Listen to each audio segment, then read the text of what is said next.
كان في بلد صغيرة بعيدة، مش لازم نذكر اسمها. كان فيها بيت من البيوت القديمة المهجورة اللي كلنا بنسمع عنها قصص كتير، وناس كتير قوي بتروي عنها قصص يعني يعتبر مش واقعية، او ناس بتفتكرها مش واقعية وبتفتكر اللي بيحكي لهم عنها مجنون. المهم البيت ده كان سمعته سيئة جدا وكان مهجور، وكل السكان اللي حواليه كانوا بيقولوا انه يعني بيسمعوا صوت اشباح والارواح الشريرة والحاجات اللي شبه كده.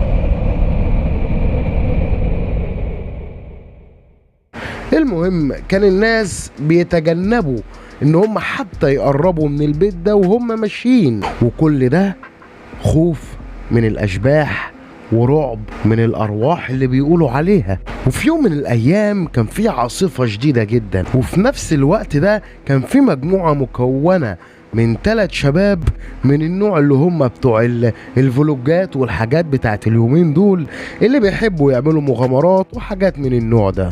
اصحابنا المغامرين دول بقى قرروا ان هم يتحدوا الواقع والجاذبية ويدخلوا البيت ده ويصوروا كمان جواه، وكل ده علشان يتأكدوا اللي هم بيسمعوه ده صح ولا غلط. وده هيكون ليه حكمة هقول لكم عليها في آخر القصة. استنوا لما الليل يليل علشان الموضوع يبقى أكثر إثارة وتشويق بقى، والجو اللي انتوا عارفينه ده، علشان يدخلوا البيت بعد أذان المغرب مباشرة. الجو كان مرعب ومخيف، الدنيا ليل، تقريبا ما كانوا شايفين كفوف ايديهم.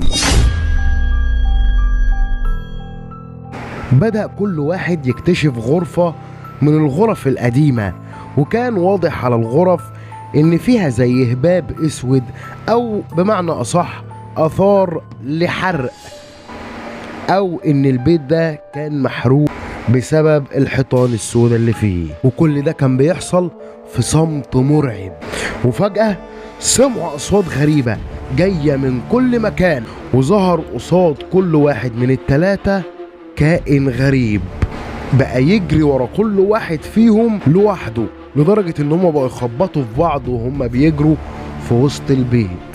طبعا كل ده بيدوروا على مكان يهربوا منه، الابواب كلها اتقفلت طبعا ومفيش مجال للخروج او الهروب.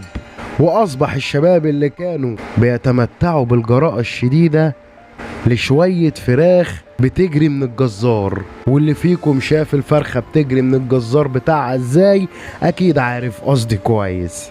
الكائنات كانت شكلها مخيف جدا، وكانوا بيمشوا على ايديهم ورجليهم، وسبحان الله ده كان مديهم سرعة كبيرة جدا. لكن الغريبة ان محدش في الشباب دول اتلمس من اي كائن فيهم، وده غالبا كان قصدهم ان هم يرعبوا اي حد غريب داخل المكان، وما كانش قصدهم اذية الشباب دي. وفي لحظة من اليأس الشديد اللي بدأ يظهر على الشباب، قدروا بإعجوبة يلاقوا المفتاح اللي كانوا دخلوا بيه واقع على الارض، وخرجوا جري لدرجة ان واحد فيهم نسي التليفون بتاعه جوه وقال انا مش عايزه، وطلع يجري بره في الشارع. ومن وقتها البيت المسكون او المهجور ده السمعة اتأكدت عليه، والناس بقت تتجنبه اكتر من الاول. وطبعا الشباب اللي كانوا دخلوا فيه مش هيقدروا ينسوا التجربة دي لحد دلوقتي. والحاجة اللي انا كنت عايز اقولها في اخر القصة، او بمعنى اصح الدرس المستفاد من القصة دي، الفضول يا عزيزي مش دايما الفضول بيوصلك للحقيقة، ولو وصلك للحقيقة مش دايما الحقيقة بتكون في صالحك او بتكون في الصالح العام. مش دايما الفضول بيبقى كويس، ومش دايما كمان الفضول يوصلك للي انت عايزه او للراحة. يمكن 90% من قصص الفضول اللي سمعنا عنها طول حياتنا بتنتهي بأذى البني آدم اللي مصاب بداء الفضول ده. كان معكم عمو ريشة، استنونا في قصة جديدة، ولا تنسوا اللايك والاشتراك في القناة ومتابعة صفحتنا على الفيسبوك. ولا تنسوا إنهم يسكنون معنا.